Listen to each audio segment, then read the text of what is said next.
Exams आ चुके हैं और वेट कर रहे हैं कि अब हम पढ़ेंगे एंड यूट्यूब पर सर्च कर रहे हैं कि how to score 90 plus in 1 day in 2 day before 3 days. Well 10 दिन में 15 दिन में बहुत सारे लोग की वीडियोस मिल जाएंगी आपको यूट्यूब पर जो आपको 10 दिन में 15 दिन में ठोपा बना देंगे। सच्चाई क्या है आप सभी जानते हैं। आपने स्टार्टिंग से क्या पढ़ा क्या नहीं पढ़ा वो मैटर नहीं करता है।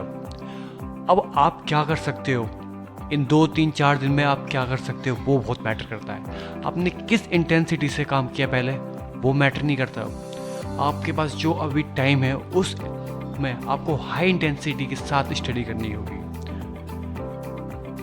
यानी कि आपको 80 एंड 20% वाला रूल समझना होगा। तो ये 80 एंड 20% वाला रूल क्या है ये मैं आपको समझाता हूँ। हमारी लाइफ में कुछ ऐसे काम होते हैं जिसमें हम अपना 80% देते हैं तो 20% रिजल्ट आते हैं। बट वहीं कुछ काम ऐसे होते हैं, कुछ चीज़ ऐसी होती हैं जहाँ पर हम अपना 20% देते हैं तो हमें 80% रिजल्ट आते हैं। तो हमें इस वीडियो में मैं आपको कुछ ऐसे पॉइंट्स बताने वाला हूँ जो आपको आने वाले एग्ज़ाम के लिए बहुत अच्छी तरीके से प्रिपेयर करेंगे। अगर आपने इस वीडियो को पूरा देख लिया, उन पॉइंट्स को बताए हुए को अच्छे से फॉलो कर लिया, तो मैं दावे से कहता हूँ कि आप एटलीस्ट टॉपर तो नहीं, फेल तो एटलीस्ट नहीं होंगे। तो इस वीडियो को लास्ट तक देखना। मैं दावा करता हूँ इस वीडियो को देखने के बाद आप अच्छे से अच्छा स्कोर कर पाओगे। तो स्टार्ट करते हैं वीडियो। Start early. अब सोचने का टाइम नहीं है। आपने पहले ही बहुत सारा सोच के वक्त वेस्ट कर चुके हो। तो आप अभी जिस भी स्टेज में हो तुरंत पढ़ना शुरू कर दो। यानी कि जो भी आपको काम करना है उसे आप छोड़ करके आप सिर्फ अपनी स्टडी के लिए पढ़ना अभी शुरू कर दो। Tip number 2, make a study schedule. Already बहुत लेट हो चुके हो। जैसे आप पहले स्टडी कर रहे थे, हो सकता है कुछ स्टडी कर ही नहीं रहे थे या सिर्फ नाम की कर रहे थे। अब उस तरीके से काम नहीं चलेगा। तो अपना पेन लो, कॉपी लो और अपने सुबह से लेकर के शाम तक अपना पूरा दिन प्लान करो कि आपको किस टाइम क्या करना है और अपने आप को पहचानो, आइडेंटिफाई करो कि आपका किस टाइम मन लगता है पढ़ाई में। कई लोग होंगे जिनका स्टडी में पढ़ाई मन सुबह में लगता होगा, कई का होगा रात को, कई दिन में कर पाते होंगे, लेकिन दिन में डिस्टर्बेंस ज़्यादा होता है। इसलिए अपने आप को अभी टेस्ट करो, पता लगाओ अपने कि आप किस टाइम में ज़्यादा इफेक्टिवली पढ़ सकते हो, यानी कि हाई इंटेंसिटी के साथ आप कब पढ़ सकते हो। आप किसी का भी शेड्यूल फॉलो मत करो। आप अपनी लाइफ को अच्छे से जानते हो तो अपने अकॉर्डिंग अपना शेड्यूल बनाओ और उसको फॉलो करो, तब आपको रिजल्ट्स आएंगे, ना कि किसी दूसरे का बनाया हुआ शेड्यूल को फॉलो करके। तो सबसे बड़ी बात, शेड्यूल बना करके सिर्फ वॉल पे चिपकाना नहीं है, उसको फॉलो भी करना है। Tip number 3, understand the syllabus. Syllabus से बिल्कुल फेमिलियर हो जाओ। सिलेबस से घबराओ मत कि अब इतना पढ़ना है, इतना पढ़ना है, इतना नहीं। आपको मैंने स्टार्टिंग में वीडियोस के बता दिया है 80 एंड 20% वाला रूल। आप उसको अपनाओ और अपना सिलेबस लेकर बैठो, उसके साथ बिल्कुल फेमिलियर हो जाओ। जितना सिलेबस है, जितना आपको आता है, जितना आप कर सकते हो उसको पकड़ो और उसकी तैयारी करना शुरू कर दो। जो चीज़ आप नहीं कर सकते उसके बाद अगर टाइम मिलता है आपको करने का तो उस चीज़ को आप करो। बाकी जो आपका 20% चीज़ जो आपको ज़्यादा से ज़्यादा रिजल्ट ला के देंगी, जो चैप्टर्स हैं आपको इजी लगते हैं और आप समझते हो कि अगर 10 चैप्टर हैं 10 में से आप 10 मत करो, 6 चैप्टर कर लो। मेरा कहने का सीधा सीधा इतना मतलब है। तो सिलेबस को समझो और उसको अच्छे से अपनी एक टेबल बना करके उन सिलेबस चैप्टर्स का नेम लिखो और उनको एक एक करके कंप्लीट करते जाओ। बहुत कम टाइम में वन शॉट देखो या कुछ भी करो, आप ये कंप्लीट कर सकते हो। Tip number 4, take notes. हम जब भी स्टडी करते हैं तो कुछ पॉइंट्स ऐसे होते हैं जो हमें बहुत इंपॉर्टेंट लगते हैं, जैसे डेफिनेशंस हो गई, फुल फॉर्म्स हो गई, ऐसे कुछ पॉइंट्स होते हैं, कुछ डेट्स वगैरह होती हैं, उनको फटाफट नोट्स बनाओ, उनको लिखो, हाईलाइट्स करो, ताकि आप जब पढ़ने बैठो उस चीज़ को दोबारा रिवाइज करो तो आप उसको भूलो ना और आपको ये याद रहे कि ये मेन पॉइंट है, ये हमने इसको हाईलाइट किया हुआ है, वो आपके माइंड में हमेशा रहेगा। का रिवीजन करने बैठोगे तो आप उस हाईलाइट वाली चीज़ को पहले पढ़ पाओगे, जो कि इम्पोर्टेंट है। Fifth point, practice. एक कोट है जो बहुत फेमस है, प्रैक्टिस मेक्स मैन्स परफेक्ट।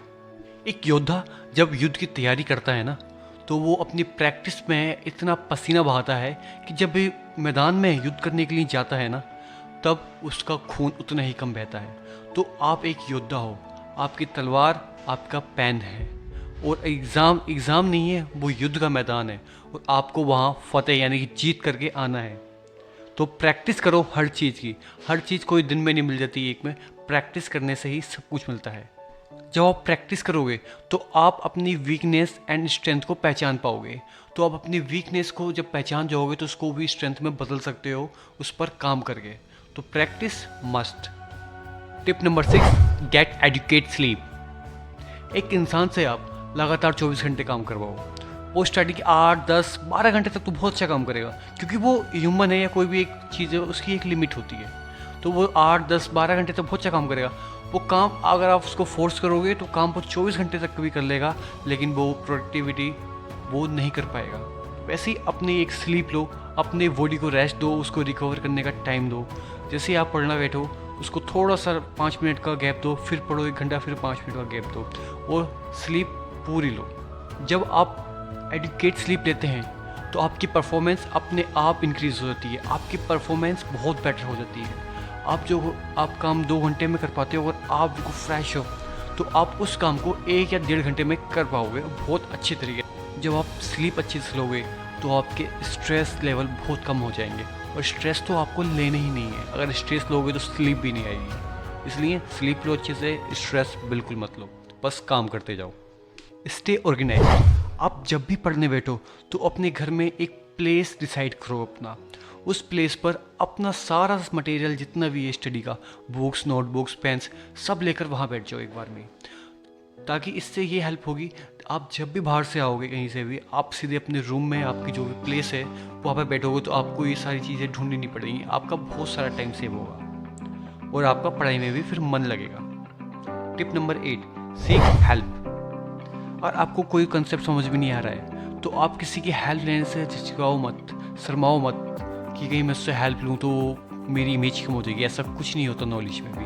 आप अपने टीचर से हेल्प ले सकते हो। अगर आपके टीचर ने समझाया आपको समझ में नहीं आता, कई बार ऐसा होता है कि हमारे फ्रेंड्स या हमारे जो दूसरे लोग हैं वो इतने अच्छे समझाते हैं हमें कि हमें उनकी बात समझ में आ जाती है। तो आप अपने फ्रेंड्स की, टॉपर्स की जो क्लास में, उनकी हेल्प ले सकते हो। हेल्प लेने से कोई भी छोटा नहीं। Tip number 9, manage your stress. Exam से डरो मत। बहुत लोग हैं जो स्ट्रेस में कुछ कर ही नहीं पाते। आप रिलैक्स्ड रहो और रुको मत, स्टडी करते चले जाओ। आप स्ट्रेस को मैनेज करने के लिए आप कुछ टेक्निक्स को हेल्प ले सकते हो, जैसे deep breathing, meditation, yoga and gym workout etcetera. ये आपका स्ट्रेस कम करेंगे और आपको पॉजिटिव वाइब्स देंगे, आपको बेटर बनाएंगे पहले। Tip number 10, stay positive. Fail होना या पास होना आपकी प्रिपरेशन पर डिपेंड करता है। ऐसा सोचकर कि फेल हो जाऊंगा अपना टाइम वेस्ट मत करो। आप पॉजिटिव एटीट्यूड के साथ आगे बढ़ते चले जाओ। आप जो चाहोगे हो जाएगा। एंजाइटी जैसी चीज़ों को अपने ऊपर हावी मत होने देना, आप ज़रूर सफल हो जाओगे। तो दोस्तों यही कुछ पॉइंट्स थे जो मैंने आपको इस वीडियो में अच्छी से समझाने की कोशिश की है। होप करता हूँ कि आपको ये सारी बातें, सारे पॉइंट्स समझ में आ गए होंगे। अगर वीडियो अच्छी लगी है तो वीडियो को लाइक करें और चैनल को सब्सक्राइब करें, ताकि एक ऐसे ही वीडियोस आप मिस ना कर पाएँ। So let's meet again. Till then, bye and take care.